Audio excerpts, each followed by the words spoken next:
Bismillahirrahmanirrahim. Assalamualaikum warahmatullahi wabarakatuh. Alhamdulillah hamdan katsiran thayyiban mubarakan fih. Asyhadu an la ilaha illallah wa asyhadu anna Muhammadan abduhu wa rasuluh. Para ustadz, para guru, jamaah Masjid Istiqlal yang insyaallah dirahmati Allah SWT.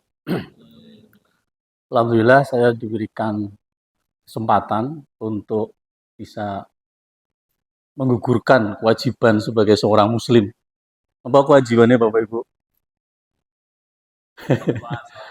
Watawassaw bil haq, watawassaw bis sabr. Jadi seorang muslim itu harus melakukan itu. Jadi saya semangat datang ke sini karena ini cara saya menggugurkan. Nek ditakoni Gusti Allah wis gemiyen ning Masjid Istiqlal gitu. Jadi setiap muslim itu punya kewajiban untuk menyampaikan ayat-ayat Allah, berdakwah. Dan itu luar biasa. Dengan kewajiban itu maka Islam menjadi rahmatan lil alamin. Kenapa? Karena ajarannya akhirnya membumi. Salawat dan salam kita aturkan ke Rasulullah Muhammad sallallahu alaihi wasallam. Bapak Ibu, tadi saya katakan bahwa Islam itu membumi. Islam itu universal. Ini yang saya ajarkan ke mahasiswa saya. Kebetulan di fakultas saya fakultas ekonomi, tapi di setiap tahun karena setahun sekali ditugaskan untuk mengajar Islam dan ilmu pengetahuan. Jadi bagaimana Islam itu tidak pernah berbenturan, tidak pernah bertolak belakang dengan ilmu pengetahuan.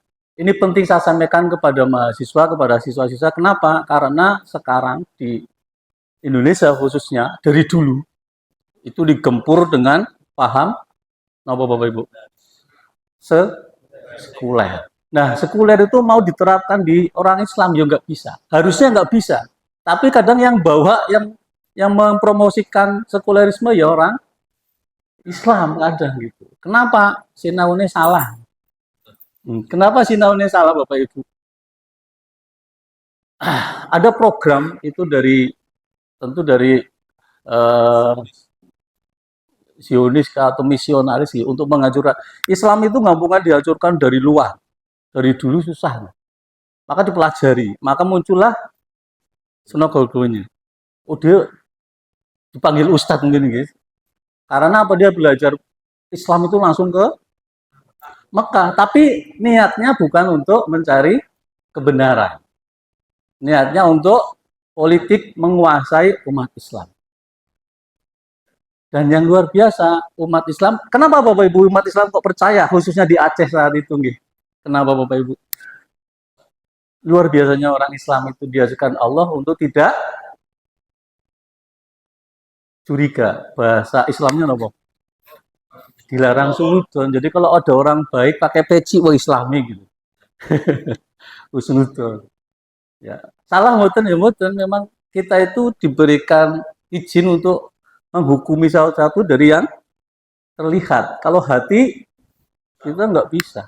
Maka Rasulullah mengajarkan seperti itu. Hukumilah dengan apa ya terlihat gitu. Maka kita husnudon. Nah, kadang husnudon itu tanda petik dimanfaatkan. Maka saya apresiasi Bapak Ibu dengan kajian yang diadakan masjid ini rutin gitu. Dalam rangka apa? Dalam rangka Islam itu berkembang terus. Islam itu universal. Saya katakan ke mahasiswa, Islam itu universal. Apa itu universal? Menyeluruh. Maksudnya menyeluruh pun Bapak Ibu. Saya bagi dua menyeluruh itu. Minimal dua nih. Dari dimensi geografis, Islam itu bisa diterapkan di kutub utara sampai kutub selatan. Pak, sholatnya gimana kalau di kutub yang nggak pernah ada matahari, nggak pernah malam. Ada negara yang tidak pernah malam. Negara apa Bapak Ibu? Eropa nih, deket-deket kutub sana. Nggak pernah malam. Siangnya ya padang jimbrang. Sholatnya gimana Bapak Ibu maghrib isane? Bisa? Bisa. Maka dalam Islam ada, selain Quran hadis, ada landasan fikih namanya apa? Isma dan kias. Komplit Bapak Ibu. Jadi nggak ada alasan, aku harus sholat gara-gara bingung maghribnya kapan, nggak ada. Gih. dari sisi geografis. Yang kedua dari sisi nopo kira-kira universalnya Bapak Ibu. Selain geografis wilayah, dan kalau kita cerita geografis luar biasa nih, di bumi ini yang nggak pernah berhenti nopo Bapak Ibu. Di bumi ini yang nggak pernah berhenti. Azan. Azan itu nggak pernah berhenti. Ini tadi saya lewat, udah mulai azan. Setelah Bumi Ayu, saya ngadzan malih budi kinten-kinten. Jakarta sami waktunya benten. Benten selisih pinten menit? 10 menit. Kene rampung azan. Jakarta rampung Lampung. Terus Medan, terus belahan bumi ke barat nggih. Luar biasa. Kalau kita lihat itu ya Allah gitu nggih. Islam itu ya kita harus bangga sebagai orang Islam. Termasuk insya Allah kita juga meninggal dalam keadaan gampang mboten Bapak Ibu meninggal dalam keadaan Islam. Membawa Islam dan iman nggih. Karena apa? Setan itu akan menggoda sampai akhir hayat. Leres nih. Setan yang berwujud manusia maupun setan yang tidak berwujud. Kalau orang yang beriman meninggal menyesal mboten Bapak Ibu? Menyesalnya pripun? Kurang akeh amale. Wonten hadise nggih, wonten riwayat nggih. Riwayat yang pernah Bapak Ibu mendengarkan ini bahasa kromone kelalen dulu. Mirangaken, midhangetaken niku kula men Pak jamin bahasa Jawane kan. Mudah-mudahan Allah benar langsung nggih, mudah-mudahan Allah mengampuni dan menerima Islam iman. Ada suatu saat sahabat Rasulullah itu meninggal. Kemudian ditanyalah istrinya sama Rasulullah, bagaimana? Apakah suamimu memberikan wasiat? Jawabannya apa? Saya tidak tahu ya Rasulullah, apakah ini wasiat apa bukan. Karena suami saya sebelum meninggal hanya mengatakan seandainya semuanya. Seandainya semuanya. Nomor 2, seandainya yang baru. Seandainya yang jauh. Itu orang yang biasa amal soleh pun menyesal. Kok bisa mengatakan itu? Saya nggak tahu ya Rasulullah, maksudnya apa gitu. Karena Rasulullah itu bisa melihat sesuatu yang goib. Goib sini apa maksudnya goib Pak? Iya, maksudnya Pak, goib itu yang bagaimana yang dilihat Rasulullah? Goib itu masa lalu goib mboten? Yakin Pak? Lo kok bisa nasi ngerti masa lalu? Masa lalu goib. Rasulullah bisa tahu goib karena dikasih tahu oleh Allah. Buktinya apa Pak? Pada saat Rasulullah ditanya tentang apa? Yang Rasulullah kemudian besok saya akan jawab. Pede banget. Diselentik karo Gusti Allah. Diselentiknya pripun? Gak dikasih tahu jawabannya, padahal yang tanya kafir Quraisy untuk menguji apakah benar Nabi atau tidak. Rasulullah kan ngesuk ya tak jawab gitu. Ternyata nggak boleh seperti itu. Nah, karena Allah menghendaki jangan seperti itu, tapi harus mengatakan insya Allah. Pada saat ditanya nopo Bapak Ibu, kalian gaib tentang 5 pemuda atau 6 atau 7 Ashabul Kahfi. Baru setelah Rasulullah dikasih pelajaran oleh Allah, baru diturunkan surat Kahfi nih. Gaib masa lalu. Masa depan, gaib. Gaib. Kita takut dengan masa depan, Bapak Ibu? Kalau tidak, kenapa ada peramal, Pak? Dan di akhir tahun pasti peramal laris. Takut. Si ramal mati di situ. Islam boleh nggak datang ke peramal? Tidak boleh. Kalau takut wajar, tetapi sandarkan ketakutan kepada Allah. Saya akan coba materi itu nanti kita bawa ke sini Bapak Ibu. Ada satu poin yang menurut saya penting karena hubungannya dengan keberlangsungan suatu negara. Negara yang baldatun, thayyibatun, warabun, ghafur. Yang itu pernah terjadi pada saat umat Islam dipimpin oleh Umar bin Abdul Aziz. Kenapa makmur Bapak Ibu? Maksudnya indikator makmurnya apa gitu? Pada saat Khalifah Umar bin Abdul Aziz. Kalau kita baca itu ya Allah gitu, ada nggak ya setelah Umar bin Abdul Aziz atau sekarang, era sekarang pemimpin yang seperti itu? Itu dari mana sih bisa akhirnya jadi negara yang kuat? APBN-nya surplus. Lah kalau saya bicara ekonomi, APBN-nya surplus. Per kali tetap disubsidi sama Umar bin Abdul Aziz. Termasuk solar. Tidak dicabut. Kenapa? APBN-nya banyak. Kenapa APBN-nya banyak? Ini nanti, mudah-mudahan saya nggak lupa gitu. Nanti kalau lupa, tolong di balang nopo gitu. Sekelalen gitu. Biasanya sekelalen gitu. Umar bin Abdul Aziz sukses dalam menjerdalakan masyarakatnya. Kenapa? Pada saat itu ada orang yang pengen sodakoh. Gawa-gawa duit, gawa-gawa emas, gawa-gawa beras. Nyari orang sodakoh. Pak, ketika gelem, tekoy sodakoh.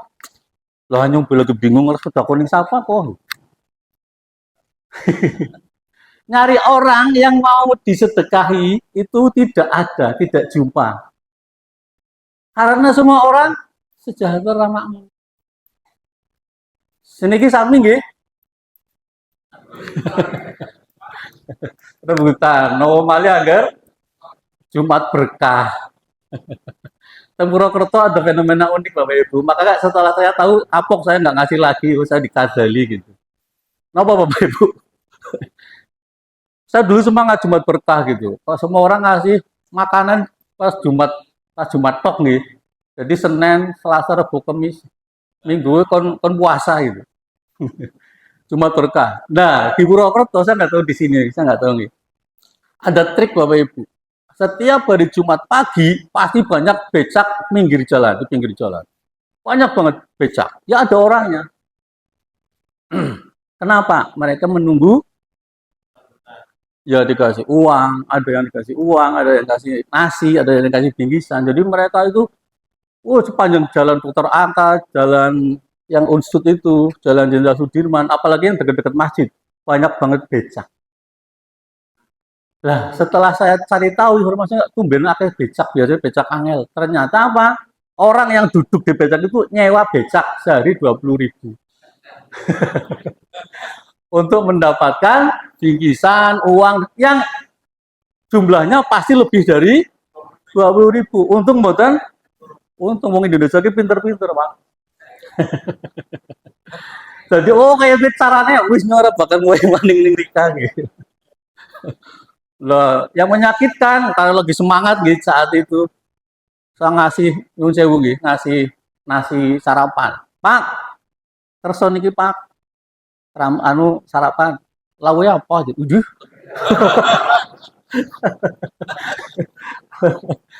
Pentek glito jenenge diglito. Sombong temen mereka batinku ya, surah sida kena ya. Takon lawe apa ya Allah? Berarti kan bukan orang yang kesusahan. Ibu Mayu pun nonton deh. Nah, berarti kurang kreatif. Sehingga kalau orang ini tahu ya amal tetap dicatat Gusti Allah nih. Niatnya ngasih. Tapi kalau saya nggak ngasih yang seperti itu, karena itu kondisi karakter yang jelek. Saya ngasihnya ke siapa? Ke orang yang memang lagi jalan yang tidak minta-minta. Bawa karung besar isinya kardus, lah itu yang saya kasih. Karena dia tidak minta-minta, dia punya harga diri untuk tidak minta-minta. Nah di zaman Umar bin Abdul Aziz, mboten-wonten kados itu Bapak. Untuk mencari orang yang mau disedekahi aja susah. Saking makmur ya. Pertanyaan apa nih? Kenapa bisa semakmur itu? Sumber daya alamnya melimpah. Indonesia melimpah mboten? Ngertos ya? Nggih, jere lagu zaman dulu punya Kus Plus, tongkat kayu dan batu jadi tanaman. Nandur bodin ditunjuk natok tukul saking subure. Jere sing tau ning Arab, orang mungkin ning Arab tukul. Panas banget. Teng mriki maring kali nyeser iwak wonten wonten sini hilang kabeh diracun. Disetrum iwake. Zaman dulu gitu. Beli maka kan apa? Masih ada fenomena itu. Dan saya akan ceritakan tentang fenomena yang pernah saya lihat nih Bapak Ibu, yang itu menjadikan pelajaran buat kita, khususnya buat saya lagi. Bagaimana kita untuk selamat nih? Tadi yang masalah lebih jauh, lebih banyak, lebih nopo, yang baru, sampun ngertos nih, sebabnya nih, sampun ngertos. Jadi saya tidak akan cerita itu. Oke, Bapak Ibu,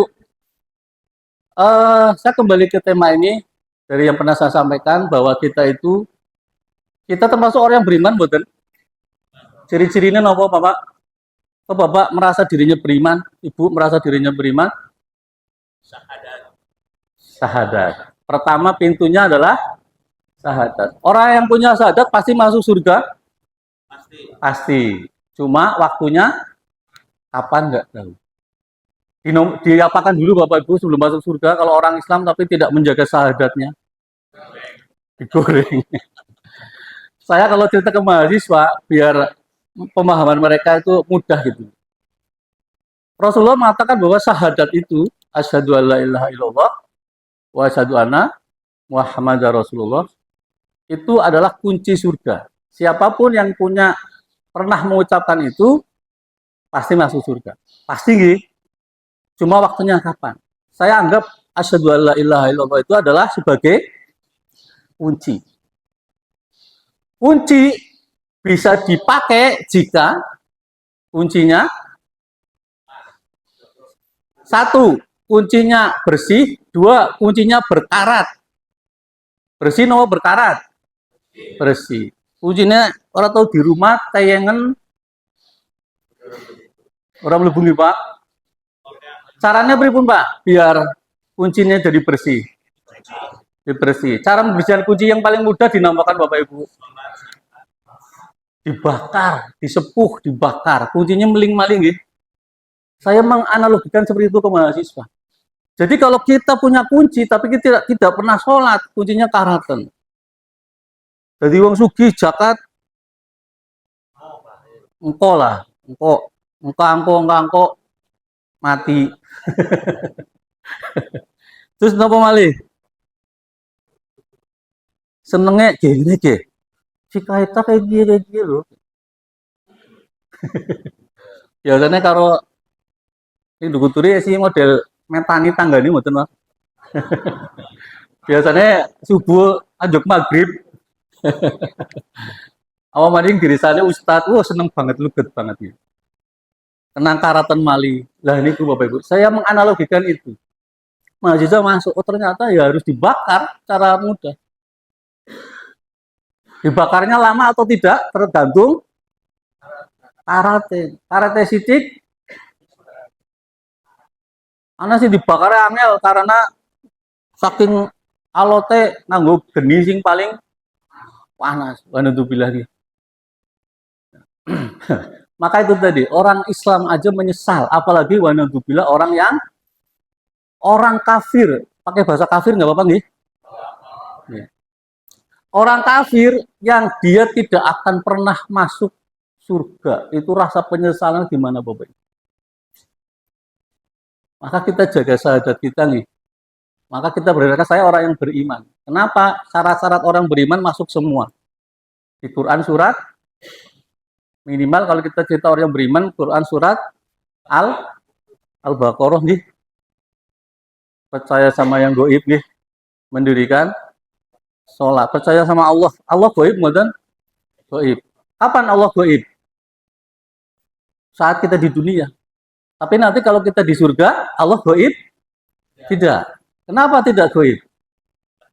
Karena kita nanti nggih termasuk sayang insyaallah nggih.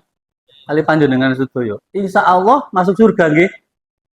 Kita akan melihat Allah dan itu kenikmatan yang tidak pernah terbayangkan ada kenikmatan seperti itu. Ketemu Gusti Allah. Rasanya pripun Bapak Ibu selama ini kita sujud dilawani sepertiga malam nih Pak, sujud atis-atis. Kadang ana wedi mbok ana kuntilanak. Jadi wong beriman tapi wedi karo kuntilanak. Nah, kita sujud, kita kemudian kita di dunia kita tidak pernah tahu wujudnya Allah. Nabi Musa aja nggak bisa lihat nih. Nabi Musa itu nabi yang paling apa nih? Paling kendel jaluk ketemu karo Gusti Allah gitu.